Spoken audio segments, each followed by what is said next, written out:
अस्सलाम वालेकुम friends, welcome back to my channel. आज हम बात कर रहे हैं कुछ इडियम्स पर। इस बार वीडियो मेरी कुछ डिले हो गई है। कुछ मैं बिज़ी थी इसलिए कुछ वीडियो को डिले हो गया। इसलिए आज मैंने इडियम्स ही सिलेक्ट किए हैं कि इसी पर हम बात करें, कोई और टॉपिक नहीं है आज मैंने सेलेक्ट किया। ये कुछ इडियम्स हैं जो इम्पोर्टेंट हैं, आमतौर पर हमें न्यूज़पेपर्स में नज़र आते हैं, तो मैंने सोचा कि उन्हीं को यूज़ किया जाए आज।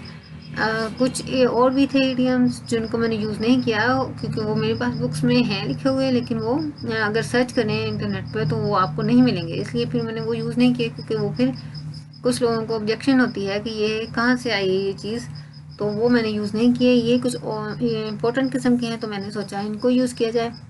चलें हम इनको देख लेते हैं। हमारा सबसे फर्स्ट इडियम है इन लेटर एंड इन स्पिरिट, यानी कि अल्फाज और हकीकी मकासद दोनों में। यानी कि कोई चीज़ अगर हमारे पास कोई हमें रूल हमें मिला है या कोई और चीज़ है जिस पर हमने ओबे करना है, तो हम उसको इन लेटर एंड स्पिरिट यानी हकीकी तौर पर उसको जान कर कि वो क्या चीज़ है, उसको सिर्फ ऊपर ऊपर से नहीं बल्कि उसके रूह को समझ के हम उसको और हकीकी माने में उसको फॉलो करने को कहते हैं in letter and in spirit. आपको सेंटेंस से ज़्यादा क्लियर हो जाएगा। People are not following the rule in letter and in spirit, के लोग हकीकी मकासद के तहत कानून की पैरवी नहीं कर रहे हैं। यानी कि people are not following the rule, के लोग रूल को फॉलो नहीं कर रहे हैं। लेटर एंड स्पिरिट यानी थोड़ा बहुत रूल को फॉलो कर रहे हैं, लेकिन वो जो रूल जिस मकसद के लिए बना है, जो उसकी रूह है उसकी, उसको जान कर उसको समझ कर रूल को फॉलो नहीं कर रहे, बस थोड़ा बहुत कर रहे हैं। इसके लिए हम यूज़ करेंगे in letter and in spirit. Next idiom है हमारा द लोव्स एंड फिशेस। इसका मतलब है मादी नफ़ा, यानी मटेरियल गेन या माली फ़ायदा किसी को अगर हो तो उसके लिए हम यूज़ करते हैं द लोव्स एंड फिशेस।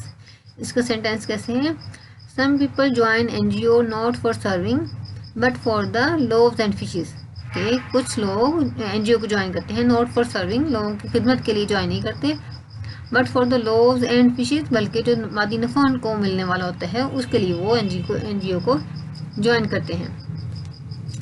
इसी तरह नेक्स्ट इडियम देखते हैं। नेक्स्ट हमारा विद माइट एंड मेन, यानी पूरी कुव्वत के साथ। अच्छा जी, इसका सेंटेंस हमने क्या सुनाया? They struggled with might and main to move the car but in vain. They struggled उन्होंने कोशिश की अपनी, विद माइट एंड मेन अपनी पूरी उन्होंने कोशिश की, कुव्वत के साथ अपनी कोशिश की, टू मूव द कार कि वो कार को हरकत दे सकें, बट इन वेन लेकिन बेसूर रहे, नाकाम रहे। विद माइट एंड मेन यानी पूरी कुव्वत के साथ, जहाँ भी आपको यूज़ करना हो आप कर सकते हैं। मैंने इस सेंस में इसको यूज़ कर लिया। इसी तरह हमारा नेक्स्ट इडियम है नेक एंड नेक, यानी पहलू ब पहलू, बहुत करीब, बराबर ही। अच्छा, नेक एंड नेक जो होता है ये ज़्यादातर जो स्पोर्ट्स के जो टर्म्स हैं उसमें यूज़ होता है। यानी इसका मतलब यही होता है कि यानी दो बंदे भाग रहे हैं और वो बराबर बराबर ही जीतने वाले हैं, तो वहाँ पे हम उस सेंस में नेक एंड नेक यूज़ करते हैं आमतौर पर, लेकिन कहीं भी आप इसको यूज़ कर सकते हैं वैसे। अच्छा, सेंटेंस कैसे हमारा? The two contestants are neck and neck with 20 points each, कि जो दोनों हमारे मुखालफिन हैं आर नेक एंड नेक, वो बराबर हैं, विद 20 पॉइंट्स ईच यानी दोनों में से हर एक के 20 पॉइंट्स हैं और 20 पॉइंट्स लेते हुए दोनों बराबर बराबर ही जा रहे हैं। नेक एंड नेक उसके लिए हमने यूज़ किया।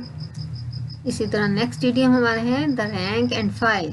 द रैंक एंड फाइल यानी आम लोग, यानी हमारे माशरे के जो थोड़े से पिसे हुए लोग होते हैं, थोड़े से क्या कह सकते हैं कि थोड़े से जो गरीब लोग होते हैं, आम लोग, उनके लिए हम इसको यूज़ करते हैं। The rank and file of our society are the ones who obey rules, कि the rank and file of our society, हमारे माशरे के जो आम लोग होते हैं, आर द वंस ये वही लोग होते हैं हु ओबे रूल जो कि कानून की पाबंदी करते हैं।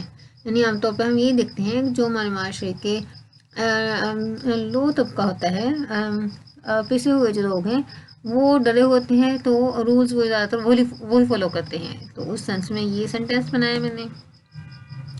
अच्छा, नेक्स्ट देख लेते हैं हम सेंटेंस इडियम हमारा। नेक्स्ट है rhyme and reason. Rhyme and reason का मतलब है यानी सबब, मंतक या वजह, इस सेंस में है, यानी कोई सबब हो कोई वजह हो उसके लिए हम राइम एंड रीज़न यूज़ करते हैं। अच्छा, इसका सेंटेंस किसका है? What you have done has no rhyme and reason to it, कि व्हाट यू हैव डन, जो भी तो कुछ तुमने किया है, has no rhyme and reason to it, उसका कोई मंतक नहीं है, उसकी कोई इसका सबब नहीं है कि ऐसे ही तुमने कर दिया है, इसकी कोई वजह नहीं बनती जो तुमने किया है। ठीक है, उसके लिए हमने यूज़ किया है राइम एंड रीज़न, यानी कि किस चीज़ का सबब होना या वजह होना किस चीज़ की, या मंतक किस चीज़ की होना, वो राइम एंड रीज़न है। ये कुछ इडियम्स थे जो आज मैंने यूज़ किए हैं।